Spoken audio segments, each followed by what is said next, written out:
이강민의 잡지사 4월호 7번째 페이지. 안 그래도 재밌고 유익한 잡지사 위에 꽃이 더해진다면 얼마나 좋겠습니까? 잡상첨화를 이루어주실 꽃중년 박광일 선생님과 함께합니다. 어서 오십시오. 안녕하세요. 야, 봄꽃이 흐드러지게 만개한 4월입니다, 선생님. 그렇습니다. 그래서 네. 제가 꽃을 찾아서 지난 며칠 전에 남쪽으로 잠깐 갔다 왔거든요. 꽃을 좋아하시나요? 예전에는 안 그랬는데 네. 요즘에는 예쁜 꽃이 이제 활짝 핀 걸 보면은 좀 뭔가 이렇게 가슴이 몽글몽글해지더라고요. 메신저 상태 메시지 그 프로필 사진 꽃으로 해놓을 연배십니다. 예. 그래서 이제 남쪽에서 꽃을 보고 왔는데 네. 마침 그때만 하더라도 아직 서울에 이제 꽃이 피지 않을 때여서 그 사진 이제 찍어서 주변 사람들한테 보여줘야지 네. 이러고 올라왔더니 네. 그새 서울에 꽃이 폈더라고요. 그래서 야, 꽃이 피는 속도가 예전하고는 빠르다. 좀 달라졌고 맞아요. 이런 생각들이 들었습니다. 예. 정말 올해는 뭐 벚꽃 같은 경우에도 개화 타이밍을 종잡을 수가 없어서 뭐 지자체에서 굉장히 애를 먹기도 하고 그랬는데 어쨌든 꽃은 피었고 또 이제 지기 전에 이 얘기를 해볼까 하는데요. 바로 선조들의 꽃놀이 그리고 정원의 역사까지 짧게 알아보려 합니다. 급하게 꽃 특집이라서 스튜디오에 있는 꽃을 끌어다가 썼는데 다 죽어가네요. 정말 앙상하고 시들어 있습니다. 네, 뭐 꽃은 피면 또 그것이 지니까 그래서 섭리죠. 아쉬워서 사람들이 이제 찾아간다라는 생각을 하고요. 예전에 이제 그 조선시대 이제 영조 때 이제 그 문인 중에 한 명이었던 권상신이라고 하는 사람이 이제 그 남산 쪽에서 이제 살고 있었는데 꽃 구경을 가고 싶어서 이제 친구들한테 연통을 돌린 것 같아요. 근데 다음 날 날씨가 비가 올 것 같다. 그러니까 야, 비 오면은 뭐 꽃 구경하는 게 좀 그렇지 않느냐. 그렇죠. 그랬더니 이 사람들이 하면서 꽃을 보는 데는 몇 가지 약속이 있는데 라고 하면서 그 약속을 정합니다. 예를 들어서 비가 내릴 때 꽃을 보면은 우리가 가서 꽃을 씻는 것을 보여주는 것이니까 그럼 우리가 세화역 그러니까 씻을 세자를 써서 이렇게 되는 거고 만약에 안개가 낄 때는 여기다 윤기를 더해주는 거니까 윤화역 더불어서 만약에 큰 바람이 분다 그럼 우리가 꽃이 떨어지는 걸 막아주니까 호화역 이렇게 얘기를 하는 거고요. 그러니까 최근에 이제 뭐 안개가 많이 또 먼지가 많이 끼잖아요. 그러니까 제가 이제 거기서 붙인 게 그러면 꽃을 화장을 시켜주는 거니까 분화역 이렇게 이름을 붙였는데 이 분의 그 핵심 이론은 뭐냐면은 꽃이 필 때 가서 보지 않으면 이미 늦었다. 네, 그러니까 어떤 일이 있어도 꽃이 핀다고 하면 날씨가 어떻든 주변 환경이 어떻든 가서 구경하고 와야 된다라는 것들을 주장을 하신 겁니다. 개화를 한 이상 꽃놀이하기 안 좋은 날은 없다. 그렇습니다. 제가 볼 땐 뭐 날씨에 상관없이 그냥 술 한잔 하고 싶으셨을 수도. 그렇죠. 여기 이제 그 다음 규약이 이제 술에 대한 얘기인데. 그렇습니다. 자, 일단 꽃 얘기하기 전에 정원 문화에 대한 얘기를 좀 하고 싶은데 정원 문화라는 거는 어디서 비롯됐을까요, 선생님? 그건 나라마다 조금 다르죠. 예쁜 것을 보고 싶어하는 마음들은 어디에 있으니까요. 그런데 이제 같은 동양권인데 한국하고 일본이 거의 180도로 다른 부분들이 있어요. 그러니까 예를 들어 이제 정원이라 그러면 마당에 예쁘게 꾸미는 것을 의미를 하는데 일단 한국은 두 가지 면에서 약간 불리한 부분이 있습니다. 그러니까 예를 들어 일본에 이제 여행 가셨던 분들, 특히 이제 교토 이남으로 가셨던 분들은 거기 보면은 1월부터 12월까지 뭔가 정원에 팻말이 있을 거예요. 1월부터 12월까지 꽃이 어떤 꽃이 피는지를 표시한 겁니다.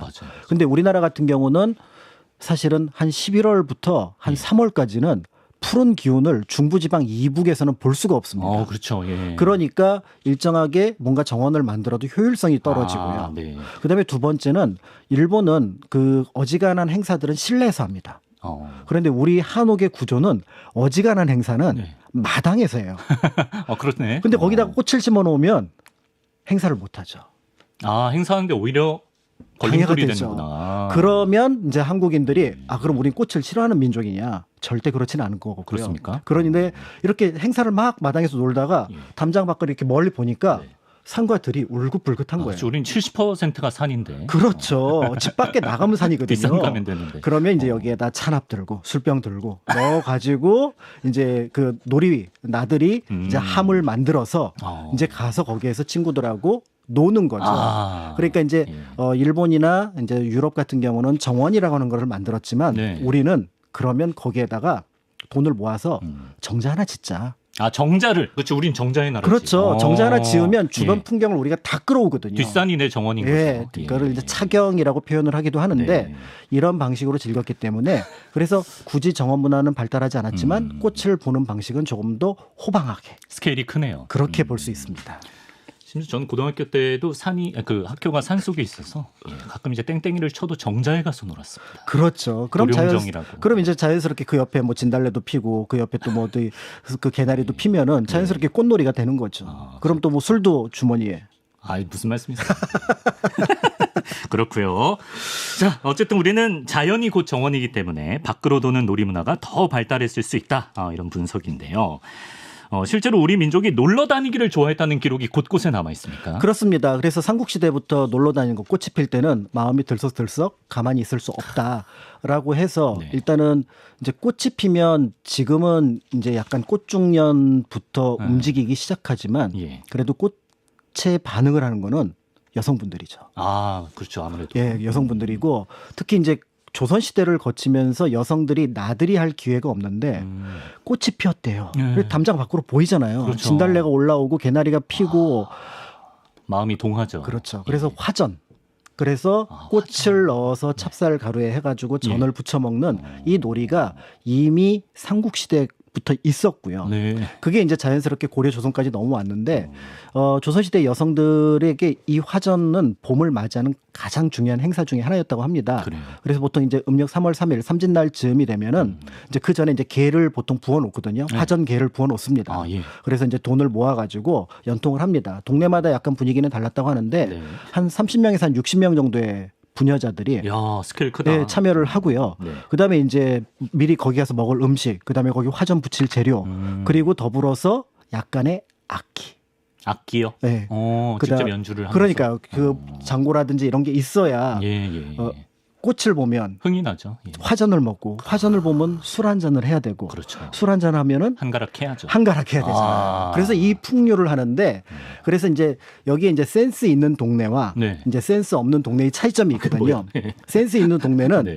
곧 또래들이 갑니다. 한 3, 40대 여성분들이 화전을 가는데 네. 이제 요렇게 가면은 요 분들만 가요. 근데 이제 센스 없는 데는 시어머니들이 이 화전놀이의 핵심 중에 하나가 바로 뭐냐면 수다 떨기인데 이제 이게 이제 안 되는 거잖아요. 네. 이렇게 해서 이제 즐기셨다라고 하는 기록들이 있습니다. 예. 그래서 이제 요렇게 여성들이 즐기는 기록도 있지만 또 한편으로 이제 한양에서 이제 양반님네들이 네. 여기가 꽃이 좋고 저기가 꽃이 좋고 이제 이런 것들은 아무래도 조금 이제 사전에 좀 관찰을 했던 것 같아요. 아, 명소가 있나요? 그렇죠. 그 명소들을 이제 경도잡지라고 하는 책에서 보면은 예. 피룬대의 살구꽃, 북둔의 복사꽃, 동대문 밖의 버드나무, 천연정의 연꽃, 탕춘대의 수석 이렇게 해서 네. 봄에 꼭 가봐야 할 5곳을 꼽아서 즐겼다고 합니다. 예. 피룬대, 뭐 천연정, 지금 좀 생소한 지명도 있는데. 서대문 밖에. 그러니까 한양 근처에서요. 그렇습니다. 예. 그러니까 이제 피룬대 같은 경우는 지금 그 인왕산 바로 자락이 되는 거고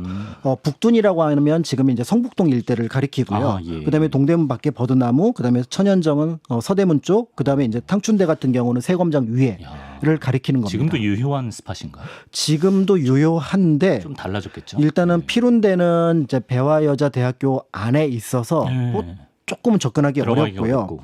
그다음에 북둔의 복사꽃은 성북동에 집이 많이 들어서는 바람에 그렇죠. 예. 그래서 아주 일부만 남아 있고 천연정은 정자 자체가 아예 없어졌고요. 그러니까 이제 그런 분위기를 예전에 서울에 이런 곳이 있었구나 정도를 좀 느끼시면 네. 좋지 않을까 이런 생각들이 듭니다. 꽃놀이 핫스팟 자체가 있었다는 거죠.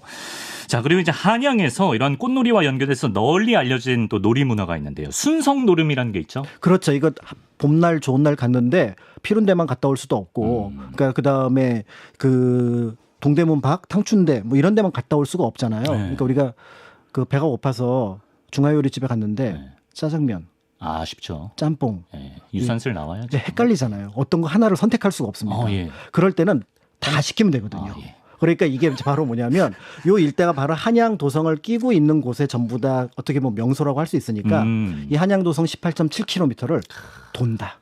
야. 오늘은 돈다. 친구들 버시어 함께 가자라고 18km. 해가지고 도는데 지금도 이제 대부분 이어져 있긴 하지만 네네. 제가 걸어보면 한 10시간에서 12시간 정도 걸릴 것 같거든요.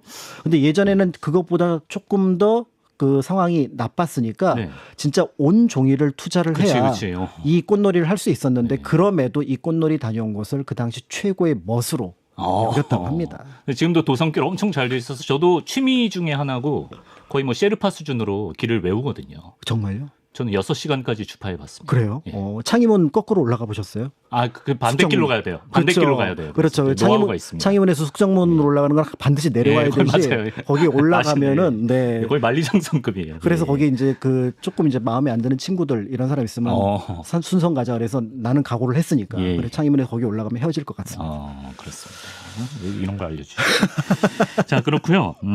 그 중에서도 이제 북둔 아까 말씀드린 성북동 이쪽이 핫스팟으로 꼽혔고. 그렇습니다. 북둔과 관련해서 뭐 군인 가족 뭐 이런 역사가 있다던데. 그렇죠. 이제 북둔이면은 이제 북쪽에 있는 이 둔이라는 말이 이제 둔전 또는 이제 군인들이 주둔한다라는 의미를 가지고 있습니다. 그러니까 영조 때 군부대 일부를 네. 지금의 성북동 일대로 옮겨 놓는데 예. 당시 군인들은 월급만으로 생활하기가 어려웠었어요.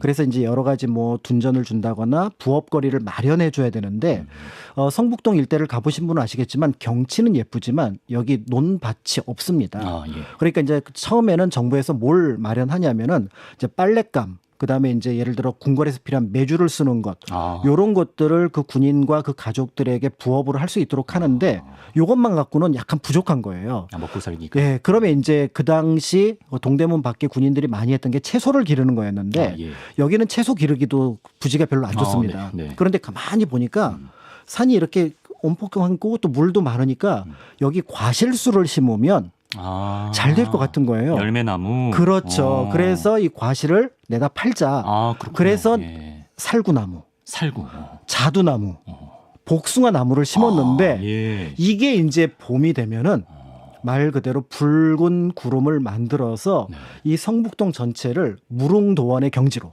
만들어내게 되는 거죠. 살구꽃이 저렇게 생겼구나. 굉장히 아름답습니다. 그래서 벚꽃이 약간 흰빛에 가깝다면 살구꽃은 분홍빛에 가깝고 그다음에 복숭아꽃은 진분홍이거든요.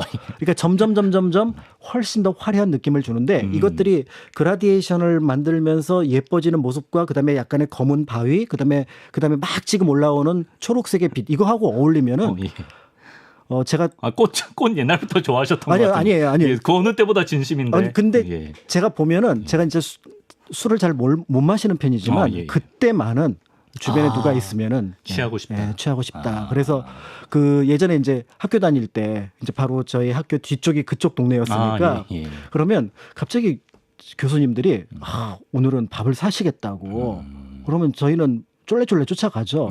한참을 걸어 올라서 그 성북동 바로 보이는 곳까지 가시는 거예요. 그렇죠. 성대니까.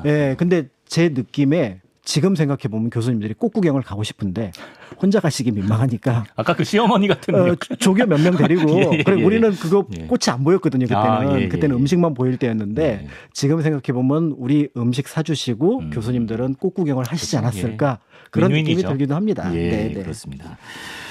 자, 이렇게 살구꽃과 복숭아꽃이 꽃놀이의 중심에 있었던 시기가 있었는데요.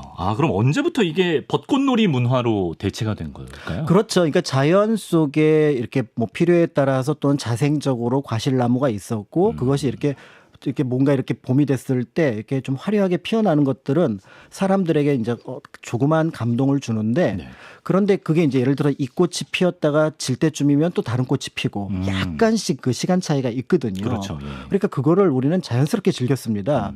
그런데 일본이라고 하는 나라는 특히 벚나무의 진심이었던 부분들이 있었는데 그들이 일제강점기에 한국에 몰려들기 시작하면서 그들의 꽃놀이 문화 일부를 가져온 게 된 거예요.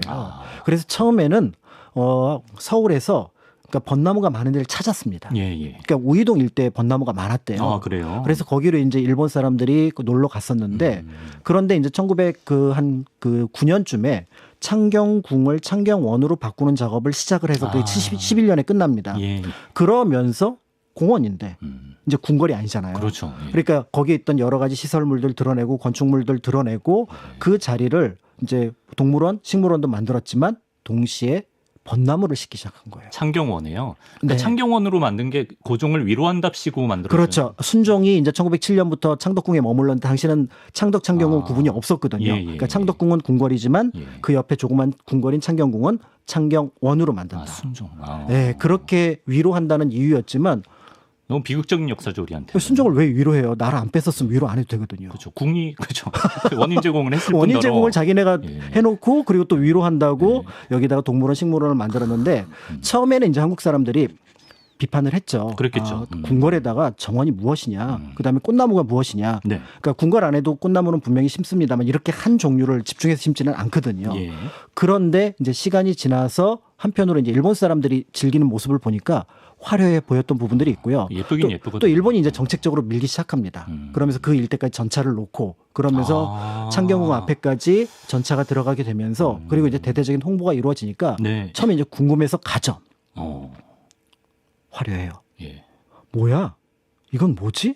이러면서 깜짝 놀라면서 비판도 하지만 또 한편으로 거기에 이제 사람들이 끌려 젖어드는 들어가기 거지. 시작하면서 여러 기록들을 보면 1920년대 중반쯤 되면은 이제 이 꽃나무가 본격적으로 빛을 발하기 시작하거든요. 아, 그때 심은 나무가 그렇죠. 예. 그러면서 이제 뭐 한때 100만 명, 한 달 안팎의 시간 속에 200만 명. 뭐 군왕제 못지않네요. 그렇죠. 예. 그렇게 이제 모여들기 시작하면서 한국 사람들에게 꽃놀이라고 하면은 벚꽃놀이가 조금은 대표적인 것처럼 인식되기 시작했던 것 같습니다. 예. 그랬다 이제 뭐 45년 광복 이후에는 또 약간 이제 반발감이 좀 있었기도 했지만, 그렇죠. 이제 아시다시피 우리 이제 엔지니어 에디터도 소풍을 창경원으로 갔다고 하고, 그렇습니다. 70, 80년대에는 진짜 엄청난 스팟이었잖아요. 창경원으로 가셨으면 연배가 예, 연배가 좀 저는 역사 기록 속에서만 봐서 확실합니까? 사진, 코끼리 만난 것 같은데. 코끼리는 없고 예. 거기서 그 케이블카 탄 사진은 있더라고요. 저 코끼리 코가 왜 이렇게 길어?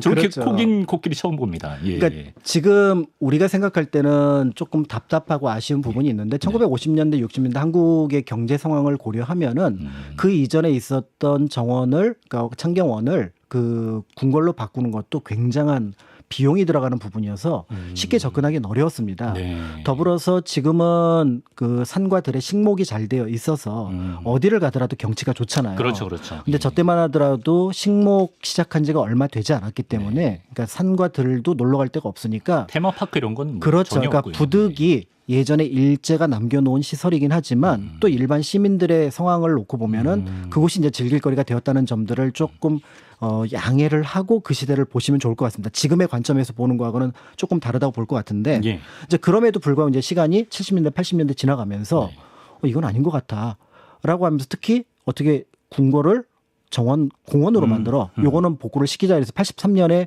복구 계획이 이루어져서 86년에 이제 창경궁으로 우리가 알고 있는 이름으로 그렇죠. 예. 이제 복구가 되는데요. 네. 이제 이런 과정 속에서 이제 이 벚나무들의 문제가 발생을 합니다. 예를 들어 동물 같은 경우는 뭐 다른 그때 마침 과천 서울대공원이 예. 들어서게 되면서 가고 과천으로, 예. 또 어린이대공원이 있어서 그쪽으로 일부 보내고 이렇게 했거든요. 네. 그러니까 벚나무를 즐기는 문화 자체는 약간 부담스럽지만 벚나무 자체는 문제가 없는 거잖아요. 그렇죠. 예. 얘네들을 어디로 옮길까 하다가 몇 군데로 나눠서 분산 배치를 합니다. 그래서 과천으로 옮기기도 하고. 예. 근데 마침 1968년쯤에 그 개발을 했다는데 허벌판인 동네가 있어요. 개발을 했는데 허벌판 어디죠? 여의도입니다. 아, 여의도. 짐작하시겠지만 거기 뚝방 쌓아서 아무것도 없을 때잖아요. 그렇죠. 건물 몇 개 68년. 들어섰고 네. 이제 국회의사당 들어간다라고 얘기를 했으니까 조경을 해야 되는데 나무 자체가 없는 겁니다. 그러니까 거기에 일부 나무를 이제 보냈던 옮겨 거죠. 심었구나. 근데 이제 이거는 아주 극소수에 불과하고요. 네. 이제 이런 과정 속에서 이제 그 여의도의 윤중제라고 하는 이제 그 제방을 쌓고 예. 더불어서 이제 그 일대를 이제 고민을 해야 되는데 그때 이제 그 몇몇 사람들이 여기를 어떻게 꾸며야 될까 이런 고민을 하고 있었는데 마침 제일교포 몇몇 분들이 내가 일본에서 돈을 벌었는데 나무를 좀 기증을 하겠다. 꽃나무를 기증을 하겠다라고 얘기를 했던 것 같습니다. 예. 그때 이제 그 윤중제 일대의 여의도의 풍광하고 가장 비슷했던 게 포토맥강 주변의 워싱턴 DC예요. 아, 미국 워싱턴 DC의 포토맥 강의 주변에. 그런 경관이 벚나무. 일본 사람들이. 그래요. 거기 벚나무가 미국에서는 거의 최고로 꼽히는 어떤 벚나무 꽃을 자랑하는 곳이거든요. 그래요. 인상적입니다. 예. 그러니까 이 물가하고 그다음에 뭔가 새롭게 기념비적인 공간이 만들어진다면 그래 그럼 벚나무를 한번 심어볼까? 그러니까 이제 그때 기증도 받고 네. 그다음에 이제 이렇게 했는데 다만 이제 이 시기에 벚나무뿐만 아니라 여러 나무를 그러니까 뭐 살구나무라든지 개나무라 진달래 이런 것들 개나리 이런 걸 심어서 네. 한 더 많은 다른 나무가 있긴 하지만 문제는 꽃이 피면 네. 벚나무가 보인다는 거죠. 그렇죠. 그래서 이제 여의도 벚꽃놀이가 윤종로 벚꽃 축제. 그렇죠. 이제 그게 이제 유명하게 된 과정은 그와 관련이 있습니다. 야. 자, 이렇게 우리나라 꽃놀이의 역사를 살펴봤습니다. 끝으로 꽃을 기르는데 아주 관심이 많았던 한 역사적 인물을 소개해 주신다고요. 그렇죠. 누군가는 예쁜 꽃을 보게 되지만 또 누군가는 그 예쁜 꽃을 피우는데 노력을 하게 되거든요. 나무야 이제 자연스럽게 피우지만 화분이라든지 작은 꽃나무 같은 경우는 노력이 필요합니다. 네. 그래서 이런 것들이 언제 처음이었을까? 막 거슬러 올라갔더니 식물학자 내지는 뭐 원예가 일 것 같은데 예, 예. 이분이 사실은 이제 문학 그다음에 학자 그래요. 그리고 심지어는 이모부가 굉장히 유명한 인물이에요. 누구요? 세종대왕. 이모부가 세종대왕 뭐야? 갑자기? 예. 강희안이라고 하는 인물입니다. 그럼 뭐 조선 거의 초중반. 그렇죠. 세종년간에 예, 활동했던 예. 인물이라고 볼 수가 있는데요. 이 강희안의 나중에 이제 죽은 다음에 그 동생이 그 책을 이제 편집을 하게 되는데 네. 이분이 이제 그 형의 책 편집분 중에 하나가 양화 꽃을 기르는 조그마한 기록, 양화소록이라고 하는 이 책을 남겨놨는데 네네. 여기에 한 16가지에서 18가지 정도의 꽃나무를 길렀고 그 꽃나무를 기르는데 주의할 점 이런 것들을 길렀다는 점에서 예. 우리나라 원예학의 거의 시초로 보이는 그러네요. 책으로 알려져 있습니다. 예. 그래서 여기 보면 흥미로운 게 여러 꽃나무가 있는데 흥미로운 것들이 몇 개가 있어요. 예를 들어 일본에서 선물했던 영산홍. 영산홍. 예. 그래서 거기 외라고 이름이 표시가 되어 있습니다. 네. 그러니까 외에서 온 꽃나무인데 이걸 길렀고 원산지 표시한 거죠. 그렇죠. 예. 원산지 표시. 예. 더불어서 귤나무를 심었어요. 이분 서울에 계셨던 분. 그러니까요. 귤이 자라나? 그러니까 아까 말씀드렸던 영산홍하고 네. 이 귤나무는 네. 사실은 이게 추운 한양 지역에서는 주로 이분이 이제 남산 아래쪽에서 이제 그 조그맣게 꽃나무를 길렀었거든요. 예. 여기는 안 자라거든요. 그렇죠. 예. 그러니까 이분이 약간 원시적이긴 하지만 온실을 만든 것 같아요. 진짜 인공 온실을. 네. 그래서 그 움이라고 해서 땅을 파가지고 덮개를 만들어서 그래서 가장 추운 겨울 직전에 한번 서리를 맞게 해서 얘의 어떤 뭔가 좀 면역력을 기른 다음에 네. 이 안으로 집어넣어서 새봄을 맞이할 때까지 그리고 날이 따뜻할 때까지만 살짝 열어주면서 와. 이거를 겨울을 나게 한 거죠. 귤을 자라게 했다고? 네, 그러니까 한양에서? 우리가 알고 있는 와. 것처럼 대나무선이 사실은 상록수선이잖아요. 그렇죠, 그렇죠. 그래서 예. 서울에서는 사실은 겨울에는 푸른 꽃 풀을 볼 수가 없는데 네. 요거를 이제 길러냈던 거고요. 야. 그런데 이 시기에 사실은 이제 세종대왕도 서울에서 귤을 기르기 위해서 고민했는데 강화도에 진짜 온실도 만들라고 명을 내리기도 했습니다. 그래요? 그러니까 이 시기에 이제 꽃나무에 대해서 세종대왕은 또 다른 목적이긴 했지만 이렇게 이제 온실까지 염두에 두고 꽃을 기르려고 했던 이런 사람들이 있는데 예. 이제 이분들의 주장은 그겁니다. 꽃은 꽃으로도 아름답지만 꽃을 기르는 순간 자연의 순화가 되면서 자연스럽게 나의 삶에 대해서 다시 한번 생각해 보게 된다. 그러니까 꽃나무가 세상의 이치를 담고 있는데 나는 그런 이치에 맞는 삶을 살고 있느냐. 철학을 담았구나. 그렇죠. 그리고 꽃나무의 정성을 다하는 것인데 나도 사물에 혹시 다른 것들에 그런 어떤 정성을 다하고 있느냐. 예. 이런 어떤 느낌을 여기에서 전달하고자 한다라고 예쁘게 포장을 했지만 제가 보기엔 꽃이 좋아서 그랬던 것 같습니다. 그렇죠. 예, 꽃의 매력 자체에 빠졌을 것 같고 양화소록 말씀하신 강희안의 양화소록에 온실에 대한 기록이 남아 있습니다. 움집을 만들 때 볕이 잘 드는 높고 건조한 땅을 가려 짓는다. 남쪽으로 창을 하나 내되 너무 좁지 않게 하며 지기를 잘 통하게 한다. 화분 갈무리를 할 때는 너무 빨리 해서는 안 된다. 반드시 서리를 두세 차례 맞게 한 후에 들여놓아야 좋다. 날이 따뜻할 때는 창을 닫지 말되 매우 추울 때에는 거적으로 두껍게 덮어주어야 얼어 죽지 않는다. 한식이 지나면 내어놓는다. 굉장히 구체적이고요. 그렇죠. 얼마 전에 한식이었는데. 식목일이 지나면 내어놓는다. 그렇습니다. 질문이 들어왔습니다. 조선에도 지금 우리 뭐 무궁화처럼 국화 개념이 있었냐고. 나라꽃. 는 없었던 것 같아요. 그러니까 워낙 선비들이 매란 국죽을 좋아했어서 네네. 그래서 선비들이 가장 좋아했던 것이 매화. 그다음에 이제 가을에는 국화 이런 것들을 가장 좋아했었기 때문에 그런 것들을 두었고 보통 이제 우리가 국화 개념은 지금은 이제 우리가 무궁화를 생각을 하지만 네. 일본의 국화를 보통 벚꽃으로 생각하시는 분들이 많아요. 그런데 일본은 엄밀하게는 국화가 없는 나라입니다. 그래서 일본 왕실을 상징하는 게 꽃으로서 국화, 가을에 피는 꽃, 예, 그 국화가 있고 일본 사람들이 좋아하는 꽃이 벚꽃이긴 하지만 그래서 국화라고 하는 개념이 있는 나라도 있긴 하지만 조선 역시 그런 개념보다는 어느 것이든 우리나라에서 피는 것은 네. 국화가 된다. 이런 마음으로 보지 않았을까라는 생각을 합니다. 예, 그렇습니다. 자, 이렇게 온실을 활용해서 또 동백 귤나무를 길렀던 기록까지 살펴봤고요. 제보에 의하면 박광일 선생님이 그 남양주 대개에 계신 사모님 덕분에 1년 365일 남양주로 꽃놀이 가는 기분이라던데 사실인가요? 맞습니다. 그러니까 그 버스 타고 갈 때 한강을 타고 쭉 가면은 지금 꽃이 흐드러지게 꽃 구경할 생각에 흐드러지게 그래서 퇴근하는 길에는 밤벚꽃 조금 일찍 가면은 낮벚꽃 이런 것들을 볼 수가 있고요. 차가 좀 막히긴 하지만 어떻습니까? 꽃을 보면서 막히는 콧노래가 절로 나고 그렇진 않고요. 그냥 차가 좀 막히는 꽃이 좋구나. 진짜 노련하네요. 1초도 지체하지 않고 그렇습니다.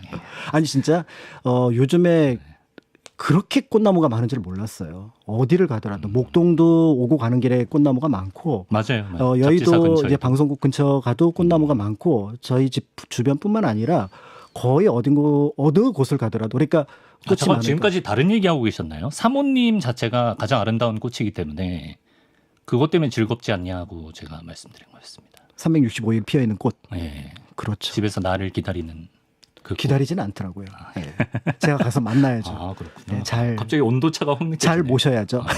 진짜 꽃 얘기할 때랑 사모님께서 이 방송을 보고 계실지 모르겠지만 아까 이제 박광일 선생님께서 저에게만 살짝 귀띔을 오늘은 내 아내를 위해서 꽃 한 송이 사갈 작정이다 이렇게 귀띔을 해주셨다는 거를 알려드립니다. 꽃다발을. 여기까지 수습은 알아서 하시고요. 우리 선조들의 꽃놀이에 대해서 알아봤습니다. 박광일 선생님 오늘도 말씀 고맙습니다. 감사합니다.